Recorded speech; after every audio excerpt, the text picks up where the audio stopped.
A stinging criticism of Barack Obama today, suggesting that his plan to hold talks with Iran is the same as trying to appease the Nazis on the eve of World War II. Here's what he had to say this morning during a speech in Jerusalem.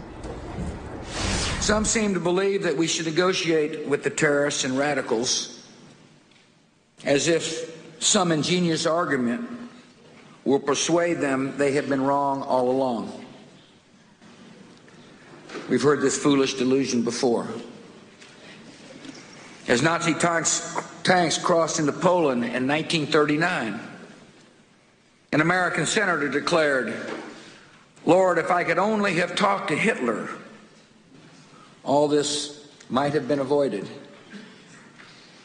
We have an obligation to call this what it is: the false comfort of appeasement. Barack Obama has said that if he's elected, he would, quote, engage in, quote, aggressive personal diplomacy with Iran with the goal of stabilizing the region. Let's go to NBC's John Yang. He's live at the, I believe he's in Jerusalem, traveling with the president. John, what can we make of this? And give us a little perspective from what you heard. Well, I think we just may have heard the opening shot of the presidential campaign, the general election campaign between John McCain and Barack Obama.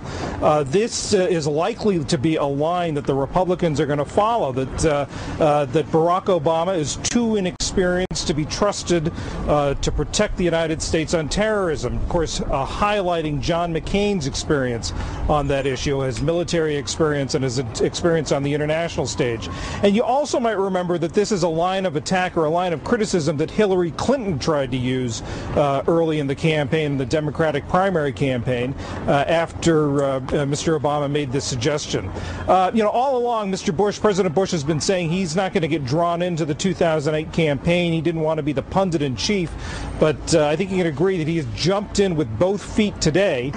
He never mentioned Mr. Obama by name, but of course the White House is not steering us away from the assumption that that's exactly who and what he was talking about. NBC's John Yang traveling with the president in Jerusalem. Thank you very much. Now let's turn to our MSNBC political analysts. Harold Ford Jr. and Pat Buchanan have stayed along with me to talk about this breaking story. Jumping in, I would say an understatement, Pat Buchanan. I mean, this is a taste of what's to come, maybe. It is astonishing the President of the United States would launch an attack on a presidential candidate from a podium in a foreign country. And the character of the attack is astounding. He's comparing Barack Obama to Neville Chamberlain appeasing Adolf Hitler and talking about going into Poland. And what makes it particularly astonishing is George Bush himself negotiated with Gaddafi's Libya in order to get them to give up their nuclear program, and Gaddafi was behind Pan Am 103. And Gaddafi was a terrorist.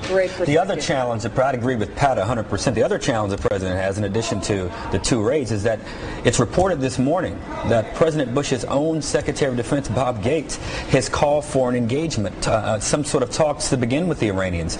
So evidently, the politics of the moment trumped his own policy and trumped what all know is a long-standing policy. You don't attack presidential candidates or presidents on foreign soil. From the Knesset in Tel Aviv, George Bush is campaigning for John McCain in Broward, Palm Beach, and Dade County, frankly, which is a heavily Jewish community in a swing state. And if that in that community would be horrendously upset. And if you compare Barack Obama's statements to not appeasement of the Nazis, I mean, that is very pointed, and it is astonishing. The other challenge President Bush has is that we've had 8 years of his administration. This kind of fear-mongering and this kind of campaigning, we've seen it twice before. The problem we have now, he has now is that he has to show results for that language. Gas prices, food prices, where we're bogged down in Iraq. The voters aren't going to fall for it as quickly and as easily as they did last time. Will McCain endorse this statement about Barack Obama, that in effect he is an appeaser? Well, let me read from the Obama campaign, because they just emailed me a response to President Bush's remarks, an amazing set of remarks from Jerusalem a day after the 60th anniversary of the Jewish state. And this is from the Obama campaign, from Barack Obama himself. It is sad that President Bush would use a speech to the Knesset on the 60th anniversary of Israel's independence to launch a false political attack. It is time to turn the page on 8 years of policies that have strengthened Iran and failed to secure America or our ally Israel. Instead of tough talk and no action, we need to do what Kennedy, Nixon, and Reagan did and use all the elements of American power, including tough, principled, and direct diplomacy to pressure countries like Iran and Syria. So we've got Barack Obama firing back. It is important to point out that the approach used by President Bush and his administration over the last 6 years has actually strengthened Iran.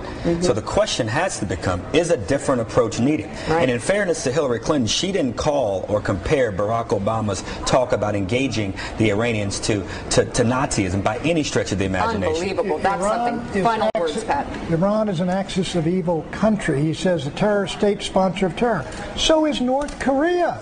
Bush has been negotiating with North Korea for a long time now and been criticized for doing so. That has gone differently. I mean, let's just. That's been an interesting. We're negotiating with people in order to get them to give up their nuclear weapons. You've got to. Pat raised the best question, though. Will John McCain endorse this kind of vitriolic, divisive, and frankly corrosive campaigning that he himself has said he would not engage in? The onus is now on Senator McCain to see how he responds to Senator Obama. Maybe that's the next reaction. We'll be looking to this breaking story. How John McCain reacts. Does he separate himself or jump right in there just like President Bush did? Harold Ford Jr.